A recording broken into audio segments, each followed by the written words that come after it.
yang seperti itu, Sandiaga yang tipikalnya lemah lembut dan lain sebagainya seperti itu. Masyarakat masih ada loh yang menginginkan ketegasan dan keberanian, tetap pilihan mereka tetap itu gitu. Tidak ada di Sandiaga Uno gitu loh Mas Habib. Ya, publik belum bisa banyak menyaksikan ini soal Sandiaga Uno tegas atau berani karena memang dia belum belum pernah memimpin satu daerah seperti Ahok yang setiap hari masuk di TV marah-marah begitu kan. Jadi tapi menurut saya nggak hanya itu, nggak hanya soal ketegasan Jakarta ini. Jakarta ini kan isinya manusia, bos. Ya, manusia itu juga bukan hewan kayak di Kalijodo pergi dalam waktu 3 hari. Nggak seperti itu memimpin manusia. Memimpin manusia itu juga mesti dengan hati, ya, dengan sentuhan yang baik. Mereka bagaimanapun ya, mau salah mau benar adalah rakyat. Salahnya rakyat bukan karena mereka juga, karena kemiskinan, karena ketidakmampuan negara ini selama ini untuk mensejahterakan mereka. Jadi bukan jahat merampok tanah, maling tanah, nyolong tanah, disamakan dengan maling handphone seperti analogi yang disampaikan Pak Ahok. Ini analogi yang sangat tidak manusiawi. Saya nggak ngerti pemimpin seperti ini nggak pernah dipanggil Komnas HAM atas ucapan-ucapannya yang menurut saya pelanggaran jelas-jelas terhadap hak asasi manusia. Mau tidak mau kan mantan kader Anda juga kan ya Mas Habib ya? Kan mantan kader Anda ini ya, gitu loh ibaratnya. Itu kita kalau dibilang begitu nggak mantan kader sih mantan kader, tapi memang namanya perilaku attitude pribadi kita nggak bisa rubah orang kalau juga. Kalau disandingkan dengan Sandiaga Uno gimana? Ya tentu kita optimis ya dengan calon-calon yang tersisa, termasuk diantaranya Sandiaga Uno. Tentu kita sangat optimis. Artinya kenapa? Kan kalau berdua nih wakil dan gubernur ya begitu. Dari Gerindra sebagai wakil gubernur. Iya. Enggak, itu ada satu sejarah ya. Tentu kita juga dalam konteks kepemimpinan kita tahu bahwa memang kita sangat kecewa terhadap performa Pak Ahok selama ini. Itu satu. Kecewa terhadap performa atau kecewa karena waktu itu meninggalkan partai? Ahok ini ya kan, Ahok ini tajam terhadap rakyat ya kan, tumpul terhadap pemodal. Artinya kalau bersanding tidak mungkin. Ini jelas bertentangan dengan ideologi Gerindra ya. Gerindra anti neolib ya kan, kerakyatan dan lain sebagainya. Sandiaga Uno berani melawan para pemodal-pemodal besar itu? Bukan soal melawan atau melawan, kita ingin keadilan, kita ingin diperlakukan yang adil. Kalau misalnya konglomerat melakukan pelanggaran tata ruang, ya juga ditertibkan gitu loh. Jangan dibiarkan gitu. Kalau misalnya satu hotel ya memfasilitasi prostitusi secara sangat terorganisir, jangan yang kecil-kecilan, yang germo kecil-kecilan di jalanan itu yang digerebek gitu loh. Jangan hanya itu gitu loh. Harus adil juga kepada mereka yang ada di kalangan atas. Oh iya, itu maksud saya. Artinya kita membutuhkan pemimpin yang kemanusiaannya ada gitu. Mas Herbut. Ini menarik, Mbak Indi sama Mas Rifi dari tadi ngejar. Konfigurasi ini penting ya. Artinya pasangan juga menentukan faktor ini. Kan selama ini belum dilihat dari faktor ini. Saya kira dalam politik segala mungkin. Dulu tadi yang Mas Habibur katakan, kan Ahok adalah kader Gerindra. Menurut saya dalam politik, kalau peluang misalnya Sandiaga Uno dengan Ahok itu ada, bisa jadi. Bisa jadi ya? Dalam kalkulasi politik. Dalam politik hati. itu segala sesuatu mungkin. Jadi hari ini kita lihat ada dua kubu yang Saya berseberangan. membaca kok, bahkan Ketua Umum Gerindra, Pak Prabowo Subianto, akan membuka komunikasi dengan katakan seperti itu, Mas Rifi, itu. karena begini. Karena satu poin yang kita lihat adalah Ahok sampai hari ini kan belum mencukupi dukungan. Baru Nasdem yang mengatakan ya. PDIP juga belum jelas. Artinya apa? Berpangku pada sahabat Ahok. Persis. Artinya apa? Artinya peluang dan kalkulasi politik semua masih bisa terjadi.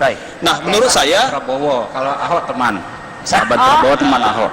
Jadi kita bisa lihat yang sulit disatukan ya secara ideologi adalah Bang Yusril misalnya dengan Ahok. Itu tidak mungkin dari sisi personality ketokohan. Jadi Yusril sama Ahok nggak mungkin. Tidak mungkin. Tapi Sandiaga Uno ini bargaining positionnya bisa nomor 2. Nah makanya saya katakan bahwa Gerindra pun ini masih bisa melihat peluang ke sana dan ke sini. Satu hal, ini yang kita belum sentuh pagi ini menurut saya adalah konsistensi Ahok ini soal maju dari independen atau lewat parpol.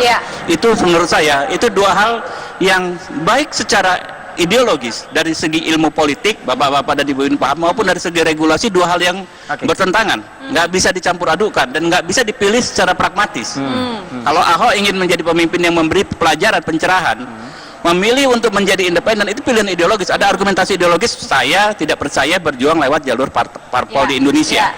Atau memilih lewat partai, saya percaya untuk berjuang merubah negara secara politik harus lewat organisasi yang punya struktur yang namanya partai politik. Dari segi ideologis, dari segi regulasi juga tidak memungkinkan. Pasal 42 Undang-Undang Pilkada mengatur pendaftaran dilakukan oleh parpol atau perseorangan.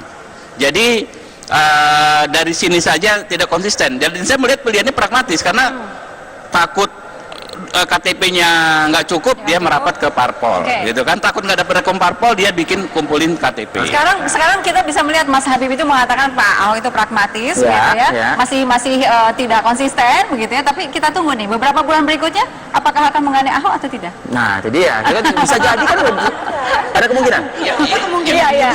Peluangnya ada. Maksudnya apa? Tadi kan Rivi sama Mbak Indi nanya nih, misalnya apa mungkin Jakarta ini membutuhkan orang yang humanis, itu seperti itu kan? Dua-duanya bisa dikombinasikan.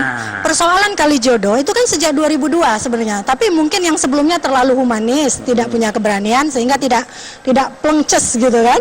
Nah, persoalannya kalau ini dua-duanya kan masih terbuka peluang.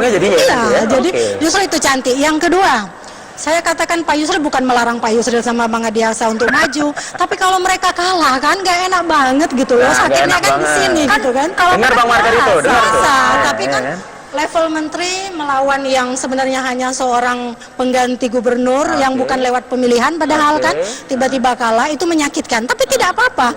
Politik sakitnya kan di sini. Nah, di luar kan tidak terlihat sakit. Nah, biasa-biasa aja lah. Orang-orang politik kan ngeles-ngeles itu panjang itu biasanya gitu.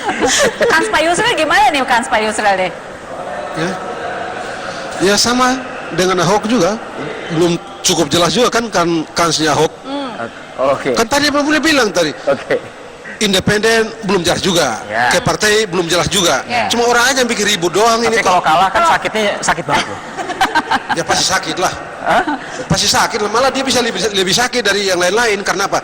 Dia mikir independen juga siap, ke partai juga siap. Kan itu menunjukkan bahwa dia betul-betul mau jadi gubernur. Begitu jadi kalau tidak dapat, waduh berat dah. Akan menggandeng partai siapa saja Pak Yusril kira-kira nih? Kira-kira? Saya kira akan ada yang datang. Bagaimanapun juga ya beliau harus kita akui memiliki kapasitas yang saya bilang dan jujur itu sekarang saya tahu betul, ya nasional maupun internasional. Saya kira akan datang lah. Baik. Terakhir? Singkat padat. Singkat. Semua masih punya peluang. Bang Yusril menurut saya dengan ketokohan yang ada itu punya peluang karena secara nasional sudah teruji, lalu kemudian bisa menggalang dari partai-partai Islam. Asal Bang Yusril betul-betul bisa ya meyakinkan partai-partai, saya kira Bang Yusril bisa maju untuk menantang Ahok. Ya, menurut saya ini ada beberapa nama yang disebut kita hari ini punya satu kesamaan pandangan, yaitu soal tidak benarnya Ahok memimpin DKI. Nah, baiknya menurut saya kita ini kan mereka ini akan menghadapi incumbent yang baik regulasi maupun faktanya nggak mudah dikalahkan. Baiknya mereka berkomunikasi, ya kan, bisa saling sharing, kira-kira nanti di antara mereka putuskan siapa yang maju, sehingga prosesnya bisa lebih cepat dari sekedar jadwal yang ada. Tapi apapun itu Bang, tetap ya Kalijodo yang selama ini nggak tertib beres sama Ahok. Waktu masih ada.